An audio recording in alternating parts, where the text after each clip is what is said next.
Bien, justamente están comenzando una serie acerca de diferentes pecados que se van a ir abordando cada domingo. Y bueno, yo empiezo con el primero. Y el primero, el tema de hoy es el orgullo. Va a haber varios pasajes que vamos a ver, pero tenemos un pasaje central que yo quiero invitarlos a buscar en el primer libro de la Biblia, Génesis, capítulo 3, versículo 1 al 7.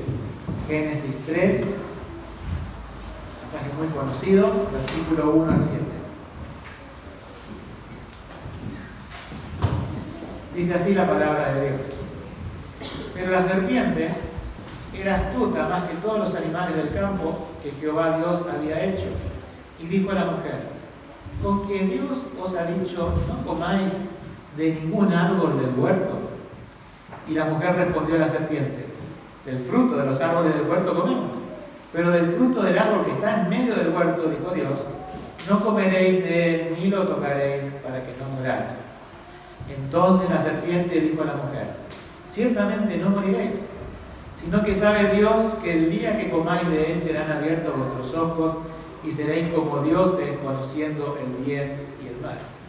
Y vio la mujer que el árbol era bueno para comer y que era agradable a los ojos y árbol deseable para alcanzar la sabiduría, y tomó de su fruto y comió, y dio también a su marido que comió con ella. Y fueron abiertos los ojos de ambos, y conocieron que estaban desnudos. Entonces cosieron hojas de higuera y se hicieron delantales. Muchas veces se habla de lo pecado original se puede interpretar de dos formas. Fue el pecado, podemos decir, el primero de la clase de pecados, o también se interpreta cuál fue el primero que pecó. Bueno, si bien no está en el pasaje que hemos leído, nosotros sabemos que en este encuentro de Adán y Eva es con una serpiente, y que esa serpiente es un animal, o sea, no es un animal simplemente. Y ese alguien detrás de eso es Satanás. O sea que este Satanás es el que tuvo que haber caído antes en pecado para inducir en pecado a Adán y Eva. Por lo tanto, ¿en quién cometió primero el pecado? Podemos decir, en orden, fue un ángel caído. Lucifer, Satanás, el diablo, se los conoce por varios nombres en la Biblia, fue aquel que se rebeló contra Dios. Fue aquel que se interpreta por un pasaje de Apocalipsis que arrastró aproximadamente a la tercera parte de los ángeles del cielo y se constituyó no solamente enemigo de Dios, sino que lo vemos en el Edén constituyéndose enemigo de la humanidad. ¿Por qué? Porque Dios le dijo a Adán y Eva: ustedes pueden comer de cualquier árbol, menos de uno. Y esa es la prueba, la única prueba de obediencia que Dios puso a estos dos seres libres que había creado, con libre albedrío, en ese momento no condicionado al pecado. O sea, ellos podían haber optado por comer, que lamentablemente lo hicieron, o podrían haber dicho, ante la tentación de la serpiente, no comemos. Pero estas dos personas, Adán y Eva, que fueron los primeros seres humanos que Dios creó, ellos lamentablemente aceptaron la propuesta de la serpiente, que es el diablo. Y en esa propuesta está este pecado que vamos a tratar hoy. O sea, el orgullo. Básicamente el orgullo es el pecado original en su clase. Sabemos que antes de Adán y Eva pecó el diablo y los ángeles, pero que acá comenzamos el libro de Génesis con este escenario. Ya existe el diablo, tienta a Adán y Eva, ellos caen en pecado y se cumple lo que Dios dijo: el día que de él comieres, o sea, ese árbol que se llamaba del conocimiento del bien y del mal, el día que comieres de él, ¿qué iba a pasar? Morirán. No murieron ahí en ese preciso momento, pero espiritualmente sí murieron en ese preciso momento. Y luego, aproximadamente 900 años más, murieron físicamente. Pero la separación con Dios fue inmediata. Por eso se dieron cuenta que estaban desnudos y se escondían de Dios. Una de las cosas que hace el pecado es escondernos de Dios. El ser humano se vive escondiendo de Dios.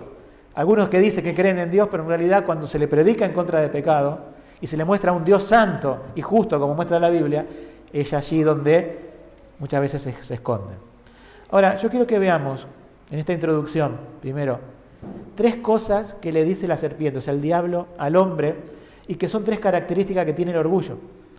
Y no hablemos del orgullo como algo que no nos afecta, o sea, todos estamos afectados con eso. Sucede que si hemos creído en Jesucristo, como vamos a ver después, la relación del orgullo tiene que cambiar. Entonces hoy vamos a ver una introducción, vamos a ver lo que es el orgullo antes de conocer a Cristo, o sea, antes de la conversión. Vamos a ver lo que es el orgullo después de la conversión y lo que no debe ser el orgullo en la iglesia. Como introducción podemos ver que hay 3 palabras a manera de acciones, de verbos, que le dice el diablo al hombre para que coma del fruto, ¿no? Primero Eva y después Adán come con Eva. Dice, come, no vas a morir.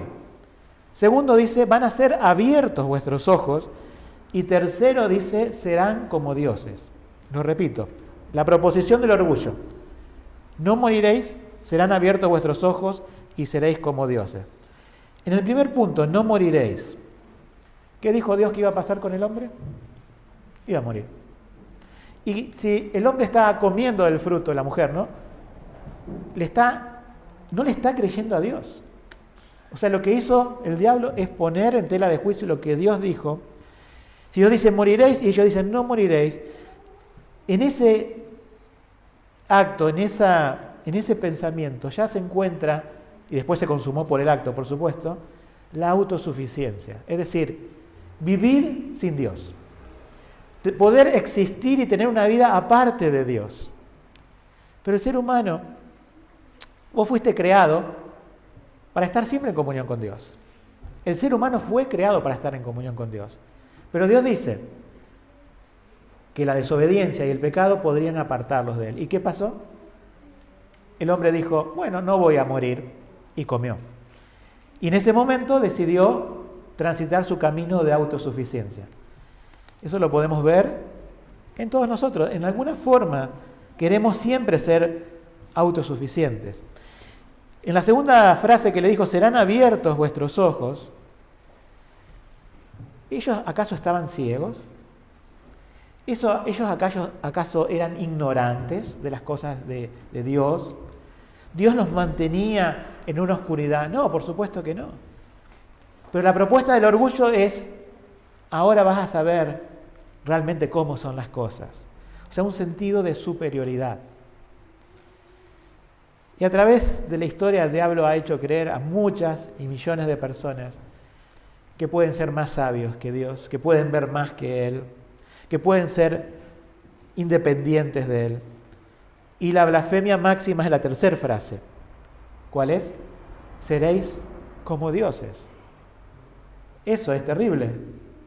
O sea, podríamos decir, bueno, se podría haber quedado, no voy a existir, voy a tener una vida aparte de Dios, podría haber dicho, bueno, quiero tener una visión realmente de todas las cosas, incluso del pecado, pero ¿seréis como dioses? Es lo que quiso hacer el diablo. O sea, lo mismo que quiso hacer él, ahora se lo está sirviendo en bandeja a Adán y Eva. Y lamentablemente ellos comieron del fruto. Y estas 3 cosas entraron en su vida y el orgullo se apoderó del corazón del hombre. Y todas las personas que nacen traen esto dentro. Imagínense en estas 3 frases que hemos leído, ¿sí? Que vuelvo a repetir, no moriréis, serán abiertos vuestros ojos y seréis como dioses. Es una especie de mordida de una serpiente con veneno. Y todos nacemos con ese veneno. Muchos a lo largo de la historia han dicho, no, nacemos como Adán, no traemos pecado, pero la Biblia nos dice que, el salmista nos dice, en pecado me concibió mi madre. Es decir, no porque la madre haya tenido una relación pecaminosa en el sentido de tenerlo, sino que la herencia del pecado está viva. O sea, nacemos con la mordida de la serpiente, podemos decir figuradamente, con esto del orgullo espiritual. Entonces, todo ser humano, ¿cómo nace? Enemigo de Dios. Uno dice, pero bueno, pero es un bebé, es alguien pequeñito, no parece un enemigo de Dios, pero si crece y se desarrolla y no se le instruye en la palabra, y el niño ese no cree en el Señor Jesucristo y no se reconoce un pecador, va a crecer como alguien enemigo de Dios. ¿Por qué? Porque lo trae por naturaleza, es algo de nacimiento. Entonces vamos a ver, primer punto, antes de la conversión. La Biblia nos dice, en cuanto al pecado del orgullo, en Proverbios, dijimos que vamos a ver varios versículos, Proverbios 21:4, perdón. Libro de Proverbios 21:4, que dice: altivez de ojos y orgullo de corazón, que es el brillo de los impíos, es pecado. O sea, la característica del ser humano es esa altivez de ojos, contra Dios principalmente, ¿no? Ese orgullo de corazón, y ese es el pecado que después desata todos los demás pecados. Es el pecado que primero se manifiesta. Y ahí nomás en el libro de Proverbios, pero unos capítulos más atrás, capítulo 6, versículos 16 y 17, leo una parte que dice: 6 cosas aborrece Jehová, y aún 7 abomina su alma. Y aquí pone el mismo paralelo del otro versículo: los ojos altivos, que es el orgullo. O sea, Dios nos muestra que el hombre nace en pecado, nos muestra que es algo que Él aborrece. Y yendo de nuevo al caso de los niños, miren, un ejercicio muy simple, ¿sí? No digo que todos los niños van a ser exactamente igual. Yo he tenido 2 hijas, ya son grandes, luchan con su pecado, obviamente, pero creo que ellas creen en el Señor Jesucristo como su Salvador ahora. Pero cuando eran más pequeñas, y ustedes lo pueden ver con sus niños, muchas veces va a pasar esto. Ustedes van a ver que un niño está tratando de arreglar algo, está tratando de colocar algo en su lugar, está tratando de hacer algo. Y muchas veces reacciona así, díganme si no pasó, que lo vas a ayudar y te saca de lado, diciendo: no, yo puedo solo. No te lo dice, a lo mejor no tiene ni siquiera palabras para decírtelo, pero está como empecinado ahí en tratar de solucionar. Después, por supuesto, cede al ver que no puede y llama a papá o a mamá. Pero uno dice: yo no le enseñé a que me rechace la ayuda. Lo más normal sería que yo me acerque a un niño que está tratando de luchar con algo, que no puede arreglarlo, no puede ponerlo en su lugar, y me agradece de primera intención. Me agradece: sí, gracias, o ayúdame. Pero vemos que hay un rechazo, ¿no? Y uno dice: ¿dónde lo saca? Lo trae de fábrica. La autosuficiencia la traemos de fábrica. Pero ese niño después crece. ¿Y cuántas personas uno se acerca con el mensaje del Evangelio? Diciendo: no podés vivir una vida aparte de Dios. No, yo puedo. O sea, lo mismo que manifestó el niño, ahora lo pasa al plano espiritual y de Dios. Y se dan cuenta que por sí solo el ser humano no puede salvarse. Si Dios no interviene y cambia ese corazón, si Dios no le quita ese corazón de piedra que siempre va a decir: no quiero tu ayuda, puedo vivir solo, ningún ser humano sería salvo. Por eso creemos que la elección de Dios es fundamental para la salvación, para ese cambio de corazón, porque no hay nadie que quiera buscar a Dios, no hay nadie que haga el bien, y todos dicen: Dios, yo no te necesito. Solamente Dios, cuando pone el sentido de búsqueda en un corazón, es que un corazón lo busca. Siguiendo con el tema de los niños, ven que pelean con otros, y que cuando tienen un juguete en disputa, muchas veces se pegan. Imagínense si esto fuera de grande, trasladado a la fuerza que tienen cuando son grandes. Un pastor dijo alguna vez, creo que fue Paul Washer, que un niño que incluso le pegó al padre o a la madre porque le iba a quitar algo, no sé, el celular. Si ese niño tiene la fuerza de un adulto, ¿qué hubiese pasado en ese momento? Sería terrible. Pero el corazón reaccionó así. ¿Por qué? Porque está en rebelión. Y el orgullo te lleva no solamente a ser autosuficiente, sino que te lleva a considerarte superior a otros. Esa es la tendencia del orgullo. A Dios, querían ser igual a Dios en el Edén, pero también con su semejante, con su prójimo. Ya los niños demuestran eso. Y también otras cosas que podemos ver en la crianza de nuestros hijos es que cuando lo descubrís en alguna falta, en un error, en algo que dijiste no toques, en algo que le dijiste no lo hagas, yo sé que muchos se arrepienten, bueno, cuando ya están instruidos en el camino del Señor, pero por lo general la tendencia del corazón, ¿cuál es? Ocultar. y mentir y decir, no fue así, no sabía, o cualquier excusa. Yo creo que podemos multiplicar los ejemplos, pero lo vemos, ¿sí? Yo sé que cuando los bebés son pequeños nos enternece el corazón, pero después empiezan a caminar y después empiezan a correr, empiezan a hablar, empiezan a razonar, empiezan a dialogar con los padres. Y yo creo que una de las cosas que uno ve allí, que ellos van a hacer cosas que nosotros no les enseñamos. ¿Por qué? Porque la traen de fábrica, la traen de la mordida de la serpiente. El mundo no quiere reconocer esto, quiere ver a todos como angelitos, ¿sí? Pero se va a manifestar eso. Por lo tanto, es importantísimo, si no bien no es el tema de hoy, hablar a la más tierna edad acerca del pecado y acerca de un Salvador que es Jesús.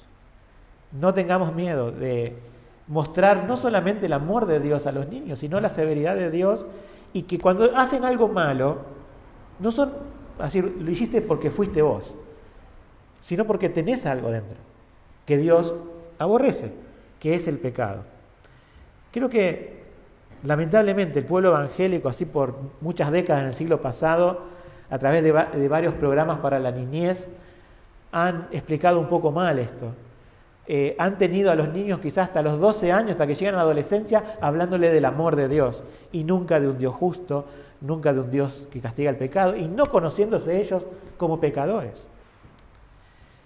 Por lo tanto, una teología sana nos lleva a mostrar el pecado desde pequeño. Por supuesto, no vamos a ser burdos, no vamos a ser con palabras que no van, ni algo que choque, pero realmente mostrarle la gravedad. Y yo a veces digo, y con esto paso después al otro punto, el arca de Noé, ustedes lo conocen, que siempre en muchas iglesias están los niños ahí pintando el arca de Noé. Está todo muy lindo porque pintan el arco iris, pintan el cielo, los animales, la jirafa, etc.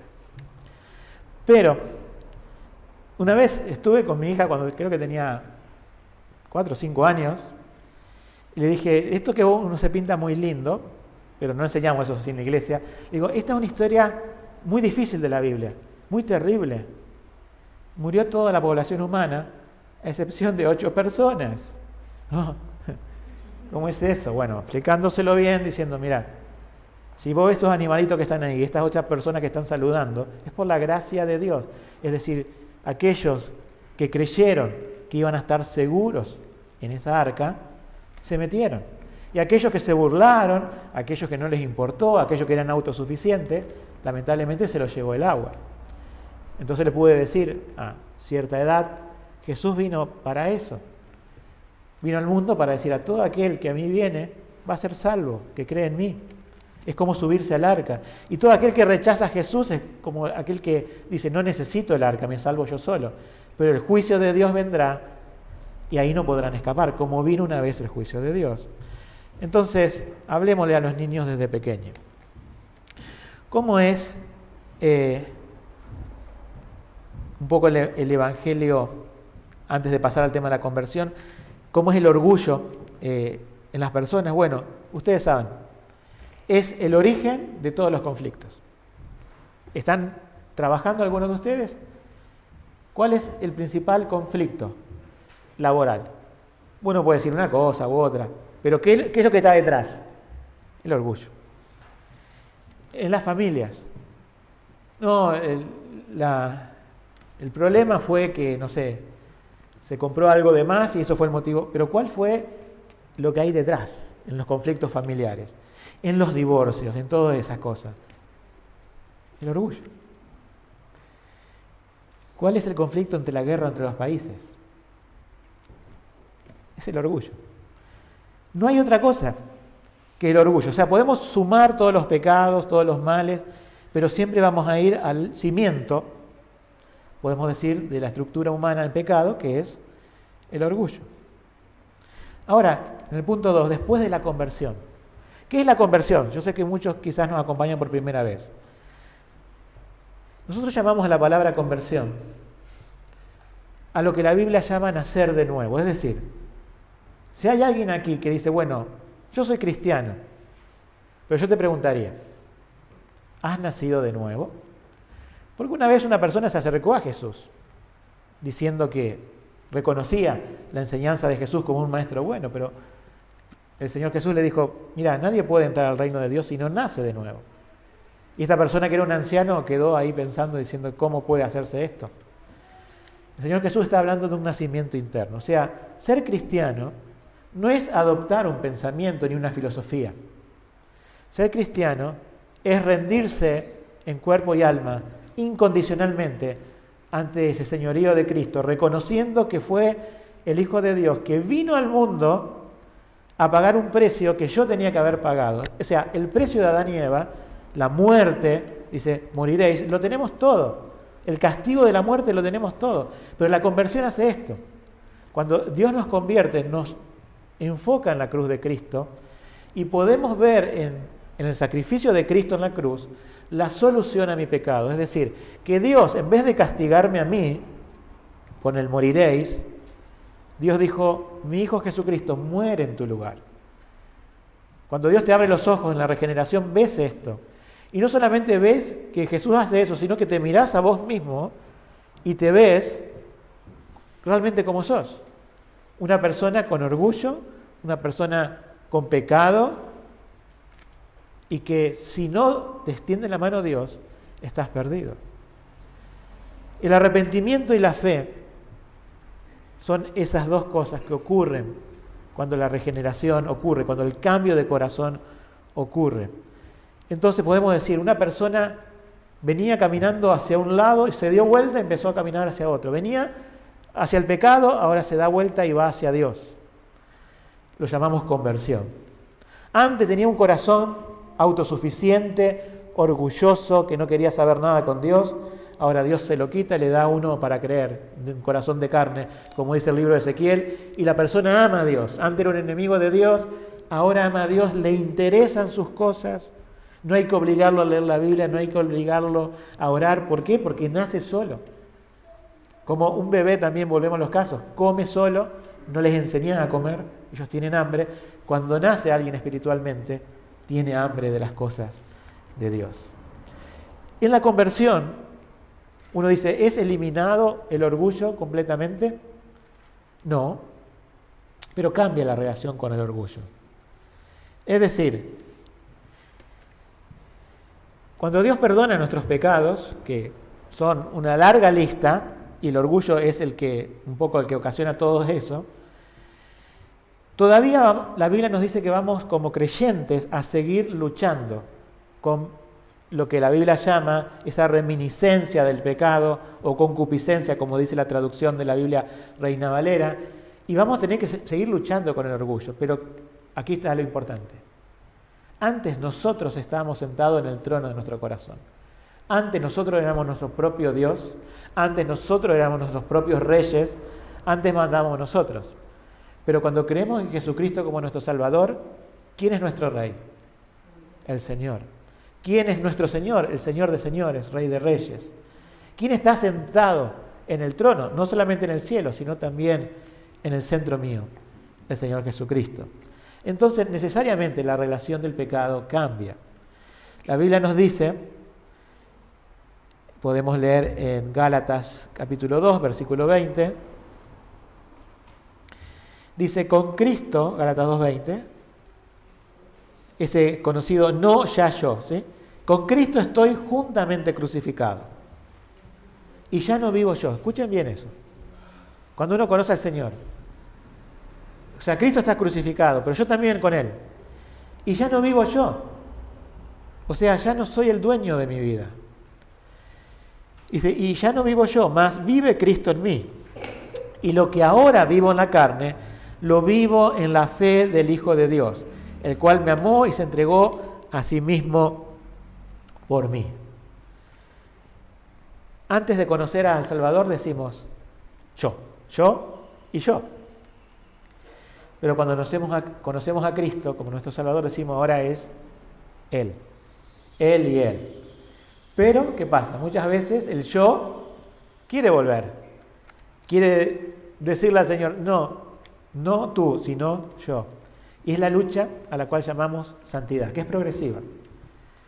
Por eso, cuando la Biblia nos habla de la cruz, ¿sí? Muchos se preguntarán, ¿Qué es esto de la cruz? No vamos a ser crucificados en carne, ¿no es cierto? Esa es una tortura romana. Pero Jesucristo habla de la cruz, aquel que quiera seguirme tome su cruz, que quiera ser mi discípulo tome su cruz. Básicamente la cruz es la negación de nosotros mismos. Y es la negación de nuestro orgullo, de nuestro ego, de nuestro yo. Negarnos a nosotros mismos es el punto de partida para caminar con el Señor. Al decir, no ya yo, como dice aquí la palabra, juntamente con Cristo estoy crucificado, es cuando yo digo, no ya yo. Cuando ustedes, hermanos, se congregan acá, vienen a escuchar la palabra de Dios. Una de las cosas que hace la palabra de Dios en todos nosotros es recordarnos el no ya yo. O sea, necesitamos congregarnos para que se nos exponga la palabra de Dios, para que nuestro orgullo mengüe y el Señor crezca. Si nosotros dejamos eso, dejamos de congregarnos, dejamos de buscarlo en oración, dejamos de leer la palabra en nuestras casas, ¿qué es lo que va a emerger de nosotros? Nuestro yo. Pero el Señor nos ha dado medios de gracia, que es su palabra, la predicación.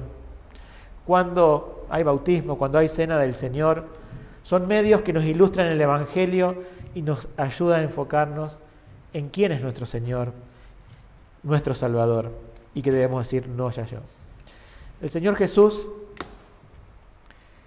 imagínense, yo recién puse un ejemplo de los niños. La Biblia no nos relata la infancia de Jesús. No nos dice cuando Jesús tenía, 2 o 3 años, sino que lo encontramos en la Escritura cuando Jesús tenía ¿cuántos años? 12 años, ¿verdad? Por alguna razón sabia, Dios dijo, bueno, no voy a nombrar nada de la vida de ese Hijo encarnado, ¿no es cierto? Verdadero Dios, verdadero hombre, que nació en ese pesebre en Belén. Pero pues sí podemos afirmar algo, aunque la Biblia no nos diga. Cuando Jesucristo nació, ese niño, desde el punto de vista espiritual era divino, desde el punto de vista humano era realmente humano, pero con una diferencia. La diferencia que él no traía la mordida de la serpiente. La diferencia es que él no tenía el veneno dentro. Entonces es algo que nosotros nunca hemos visto, pero habrá sido algo así. El niño Jesús lo querían ayudar con algo y se dejaba ayudar. El niño Jesús, si estaba otro niño ahí, no se peleaba por un juguete de la carpintería de José, ni le tiraba algo a la cabeza. Habrá sido algo, quizás para también sus padres o la comunidad, ver que un niño no trae una rebeldía innata. Si bien la Biblia no lo dice, pero nosotros, ¿por qué podemos afirmar esto? Porque él fue engendrado sin pecado. Y lo que los niños manifiestan de chicos es esa tendencia instintiva del pecado, y Jesús no la tenía. Ahora, el Señor Jesús creció, y la Biblia nos dice que a pesar de no tener pecado, Él se somete obedientemente a la voluntad de su Padre Celestial. De sus padres terrenales también, ha sido un hijo ejemplar, pero sobre todo se somete en obediencia para ir a un lugar al cual Él vino, a este mundo, la cruz. Por eso, cuando muchas personas que rodeaban a Jesús y sus discípulos, que por orgullo querían discutir quién iba a ser mejor que el otro, quién iba a ser mayor cuando se fuera Jesús de este mundo, Jesús le dijo, vengan. Y les voy a decir esto, dice Mateo 11:29, dice Mateo 11:29, Evangelio, llevad mi yugo sobre vosotros.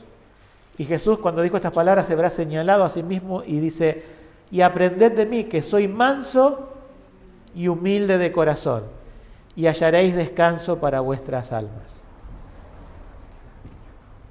El orgullo no te trae descanso, ¿verdad? Cuando perdemos la paz, realmente, hermanos, es cuando nuestra dependencia del Señor está muy baja. Cuando somos muy autosuficientes, cuando queremos hacer las cosas a nuestra manera y no a la manera del Señor, perdemos la paz.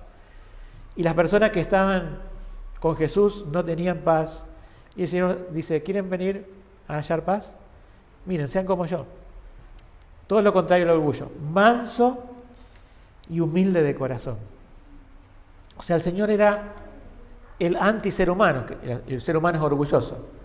Y Él es el único ser humano perfecto en ese sentido, como manso y humilde de corazón. Pero no quiere quedarse Él con esa mansedumbre y humildad, sino que la quiere compartir con nosotros.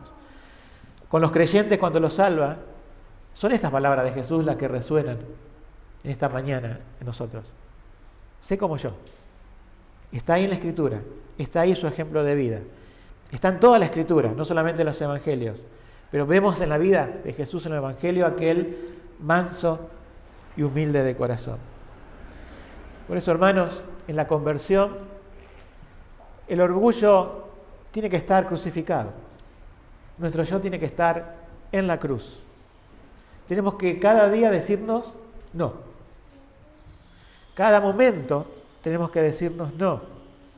Y ese es un buen ejercicio, porque cuando decimos no a nosotros, estamos diciendo sí a Jesús. Y Jesús se manifiesta en nuestra vida diaria cuando lo seguimos. Hay una resolución de Jonathan Edwards, ¿conocen al puritano? Es una frase que leí la otra vez y es un consejo a nuevos creyentes que tiene Jonathan Edwards. Dice así: recuerda que el orgullo es la peor víbora que hay en el corazón, el mayor perturbador de la paz del alma y de la dulce comunión con Cristo. Fue el primer pecado cometido y yace en lo más bajo de los cimientos de todo el edificio de Satanás, y es desarraigado con la mayor dificultad. Y es el más oculto, secreto y engañoso de todos los deseos. Y a menudo se arrastra sigilosamente en medio de la religión, incluso a veces bajo el disfraz de la misma humildad. Es tremendo. Detrás del disfraz de la humildad. Quizás no hemos dado cuenta en algún momento que hemos encarado algo con humildad y terminó mal. ¿Por qué? Porque no nos dimos cuenta que estaba esa víbora ahí, yéndose de a poquito por nosotros, y hasta nos engaña el pecado. Fíjense qué engañoso que es el pecado y nuestro corazón, que nos engaña que somos humildes cuando somos orgullosos. Nos engaña que estamos haciendo las cosas bien cuando en realidad las estamos haciendo de acuerdo a nuestra manera y no la de Dios. Por eso debemos depender continuamente de Él y no apoyarnos en nuestra prudencia. Vamos al tercer punto. En la iglesia. Hablamos el pecado del orgullo antes de la conversión, después de la conversión, que seguimos luchando, pero en la iglesia. Es algo que trata la Biblia en todas las cartas de Pablo. La lucha de los creyentes era ¿por qué? Por cuestiones de orgullo. ¿Sí? Hay muchas palabras que usa la Biblia en el Antiguo Testamento. No quiero hacer un estudio bíblico largo de esto, sino es una predicación. Pero el Antiguo Testamento lo usa muchas veces, por ejemplo en Proverbios 8:13, es una palabra geá que es el hebrea. Después también en el Nuevo Testamento aparece menos veces que en el Antiguo, pero siempre esa palabra, por ejemplo en Lucas 1:51, significa, o sea, la palabra que usa la Biblia para orgullo significa elevarse. Es como subir. Tanto en el Antiguo como en el Nuevo Testamento. También hay otra palabra más en el Nuevo Testamento, no vale la pena el nombre de la palabra griega, pero que significa, que se traduce como soberbios y significa mirar por encima. O sea, básicamente es como si se pudiera definir el orgullo de una manera espacial, es como que te colocas por encima. Cuando el corazón de Adán y Eva estaban en el huerto del Edén, lo tentó Satanás, comieron, ellos quisieron ser igual a Dios, viendo igual que Dios. ¿Y qué pasó? ¿Cuál es la consecuencia del pecado? Al contrario, te vas hasta lo último del pozo. Pero el orgullo te hace creer eso, que podés mirar a todos desde esta posición y que podés ser independiente de Dios, que podés... Pero estamos hablando de la iglesia. ¿Y qué nos invita la Biblia como hermanos en Cristo a hacer en cuanto a esto del orgullo? Bueno, Filipenses 2:3 nos dice algo muy útil, que podemos tenerlo siempre presente. Fíjense en esto, hermano. Nuestra relación, los miembros que hoy se añaden, las personas que están congregándose, los que ya estaban de antes, fíjense que esto nos muestra el Señor en Filipenses 2:3 como una regla en contra del orgullo. Dice, nada hagáis por contienda o por vanagloria, antes bien, con humildad, estimando cada uno a los demás como superiores a sí mismo. Vieron que el orgullo era mirar desde arriba a alguien. Ahora, ¿cómo nos dice la Biblia que tenemos que colocarnos? Si tenemos que mirar a los otros, no hacia abajo, sino hacia arriba. Nos consideramos inferiores en ese sentido, que es la humildad. Y no una falsa humildad, ¿no? No decir, bueno, yo sé que lo miro así, pero yo soy superior. No. Es decir, ¿cuándo es que agachamos la cabeza? ¿Cuándo es que podemos mirar a un hermano como superior en el sentido de que yo no soy más que él, ni tengo que competir, ni hacer nada por vanagloria, ni nada que lo hiera? Cuando estoy con Cristo juntamente crucificado. Cuando estoy de rodillas ante Él, es que puedo ver a la gente en una posición, por así decirlo, superior a mí. Nos vamos a dar cuenta, hermanos, que en la iglesia, para combatir el pecado del orgullo y todos sus derivados, vamos a tener que exhortarnos. ¿Sí? O sea, está aquí alguien encargado de la obra, yo soy pastor en una iglesia también, pero no somos los únicos encargados de exhortar y de corregir el pecado. Ahora, ¿se puede corregir el pecado bien o se lo puede hacer mal? O sea, la intención es buena. ¿Corregir el pecado es una buena intención, hermano? Sí. ¿Pero lo puedo hacer mal? ¿O lo puedo hacer a la manera de Cristo? Esa es la cuestión. Y nos dice un versículo de la palabra, en Gálatas 6:1. Fíjense en cómo se corrige esto. Hermanos, si alguno fuere sorprendido en alguna falta, vosotros que sois espirituales, y esto no es una ironía de Pablo, sino que simplemente dice, ustedes que han nacido de nuevo, ¿sí?, que tienen a Cristo, restaurad a tal como con espíritu de mansedumbre, aprendiendo de aquel manso y humilde de espíritu que es Cristo, considerándote a ti mismo, y acá dice la cuestión, ¿no? No sea que tú también seas tentado, ¿sí? Entonces, una iglesia sana es la que corrige el pecado con verdad, con amor y con cuál pata del trípode nos falta, humildad. Porque si nos falta eso, puede haber buenas intenciones en nosotros, pero vamos a terminar haciendo más mal que bien para corregir el pecado. Entonces tenemos que aprender de aquel manso y humilde de corazón que ustedes saben, Jesucristo fue enérgico con el pecado para corregirlo, pero Él nunca pecó. Nosotros podemos ser enérgicos para corregir el pecado, pero a veces pecamos. Tenemos que ser enérgicos, pero con la sabiduría del Señor, con la humildad de Cristo, con la verdad de la palabra, con el amor cristiano. Entonces el trato entre los hermanos es viéndolo como superiores, y cuando hay que exhortarlo, decir, bueno, se está subiendo demasiado, hermano, te bajamos a tierra con la palabra, pero con el amor cristiano. ¿Y cómo tiene que ser el trato con los líderes de las iglesias, ¿no? Con aquellos que están predicando la palabra? Yo sé, hermanos, que en el día de hoy se ha hecho mucho abuso de la autoridad espiritual.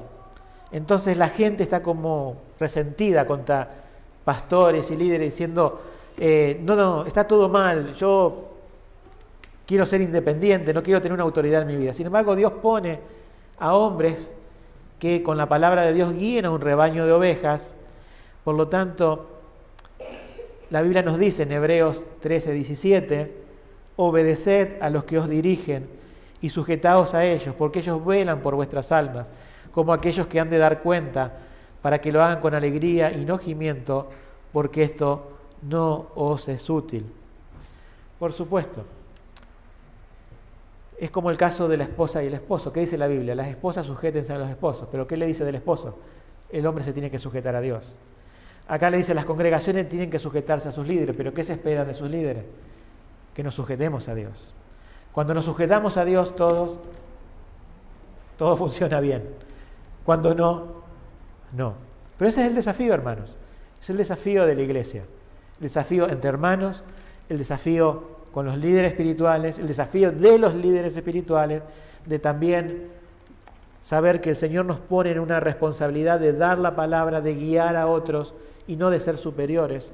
No hay una casta en esto, no hay algo especial. Justamente la Biblia los define como Pablo se define a sí mismo. Pablo, siervo de Jesucristo. Como yo digo, cuando habla de un gran siervo de Dios es una contradicción de términos, porque sería un gran humilde, sería alguien que estaría siempre a los pies del Señor. Un gran siervo del Señor lo decimos cuando es alguien humilde, así en el sentido bueno, ¿no es cierto? Pero somos siervos. Terminamos con una reflexión final antes de compartir la cena. 3 preguntas, como a veces le hago a la congregación donde yo predico. Y la pregunta que te hago es la siguiente. ¿Cuáles son las situaciones específicas de tu vida donde has notado últimamente que el orgullo se manifiesta claramente? O sea, hoy vamos a compartir la cena, aquellos que no la van a compartir activamente igual, pensando que lo que hemos hablado esta mañana, el Señor nos muestre, porque a veces no lo vemos, a veces no nos damos cuenta, pensamos que estamos bien, pero esa serpiente sigilosa del orgullo nos ha engañado.